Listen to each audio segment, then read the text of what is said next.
Bonjour et bienvenue. Aujourd'hui, on va s'intéresser à une technologie qui reste souvent dans l'ombre des batteries, mais qui est pourtant absolument cruciale pour notre avenir énergétique, les supercondensateurs. Et si la vraie question n'était pas de remplacer les batteries, mais de les rendre bien meilleures? Alors, voici le programme.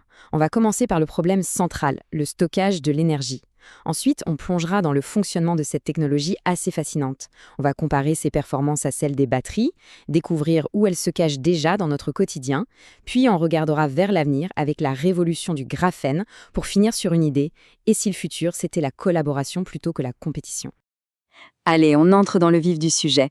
Le tout premier obstacle de la transition énergétique, son vrai talon d'Achille, c'est le stockage. C'est ce qui nous bloque, ce fameux goulot d'étranglement qui nous empêche d'utiliser à 100% les énergies renouvelables. C'est la question fondamentale, n'est-ce pas? Le solaire, l'éolien, c'est super, mais c'est intermittent.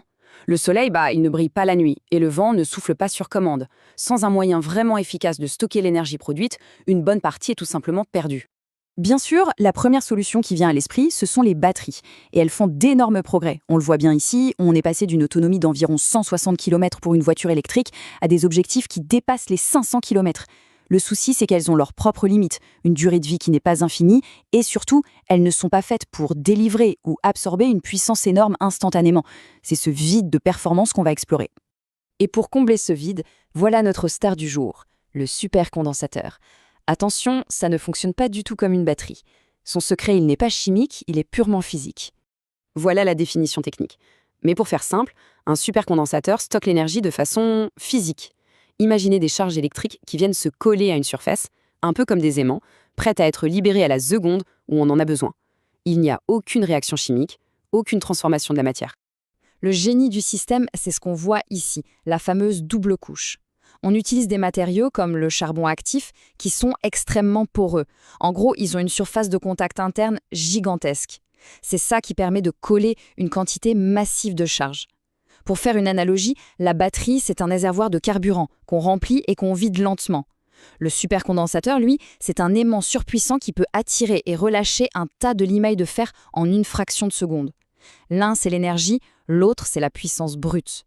Et voilà, cette distinction, elle est absolument fondamentale, physique contre chimique. C'est parce que le stockage du supercondensateur est physique, sans usure liée à des réactions, qu'il peut se charger et se décharger un nombre de fois quasi infini, à une vitesse inégalée. Bon, maintenant, voyons ce que ça donne en chiffres. C'est là qu'on va voir très clairement les forces et les faiblesses de chaque technologie. Ce tableau, il résume tout. Le supercondensateur, c'est le roi de la puissance et de la longévité. Par contre, il stocke moins d'énergie totale par kilo. La batterie, c'est tout l'inverse. Un gros réservoir d'énergie, mais avec une puissance et une durée de vie bien plus limitées. Mais regardez les chiffres pour la durée de vie et le temps de charge. C'est juste spectaculaire comme différence. Plus d'1 million de cycles. On parle de centaines de fois plus qu'une excellente batterie lithium-ion. En pratique, ça veut dire une durée de vie de plusieurs décennies dans plein d'applications. Et ça change tout en termes de coûts et de déchets. Et la vitesse, c'est l'autre atout incroyable. Se recharger en quelques secondes, pas en plusieurs dizaines de minutes. Imaginez un bus qui refait le plein d'énergie à chaque arrêt, ou un outil professionnel qui est de nouveau à 100% le temps de changer un embout. C'est une vraie révolution pour l'efficacité. Et attention, tout ça, ce n'est pas de la science-fiction. Cette technologie, elle est déjà au travail, souvent de manière invisible, mais elle est bien là. Par exemple, à Shanghai, des bus roulent grâce à ça, avec une rechange de 30 secondes aux arrêts. Dans l'automobile, ils sont dans les systèmes de récupération d'énergie au freinage, même chez Lamborghini. On les trouve aussi dans les robots qui s'activent dans les entrepôts et même dans un géant des airs comme l'Airbus A380.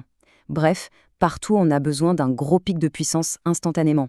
Et ça va même jusqu'au vélo électrique français Pipop, qui se passe carrément de batterie grâce à eux. On a donc vu leurs points forts, la puissance, et leurs points faibles, une densité d'énergie plus basse. Mais les chercheurs sont sur une piste qui pourrait bien tout changer. Voilà le défi, posé noir sur blanc par un projet de recherche européen. L'objectif est clair, réussir à donner aux supercondensateurs la capacité de stockage d'une batterie, mais sans perdre leurs avantages de vitesse et de longévité. Et il se pourrait bien qu'une avancée majeure soit sur le point d'arriver, grâce à un matériau que certains n'hésitent pas à qualifier de miraculeux. Et le voilà, ce matériau, le graphène. C'est une couche de carbone d'un seul atome d'épaisseur, ultra léger, ultra conducteur. Bref, c'est un matériau révolutionnaire. Et comme l'explique ce chercheur, en l'utilisant, on pourrait créer des supercondensateurs qui stockent autant d'énergie qu'une batterie, tout en gardant leur vitesse et leur durée de vie phénoménale. Là, on aurait vraiment le meilleur des deux mondes. Mais en attendant cette révolution, l'avenir le plus réaliste et le plus intelligent, ce n'est pas une guerre entre les deux technologies, mais plutôt une collaboration. Le concept est vraiment simple et élégant. La batterie, c'est le marathonien. Elle est là pour l'endurance, pour tenir la distance. Le supercondensateur, c'est le sprinter.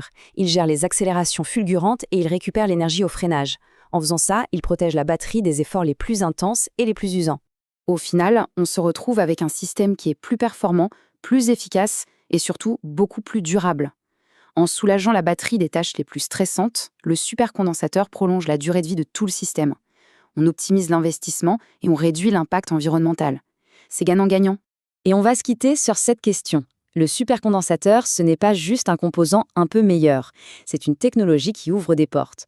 Maintenant qu'on sait que la puissance peut devenir quasi instantanée, propre et durable, quelles nouvelles technologies, quels nouveaux usages allons-nous pouvoir inventer ? L'avenir du stockage est en train de s'écrire et une chose est sûre, il s'annonce incroyablement rapide.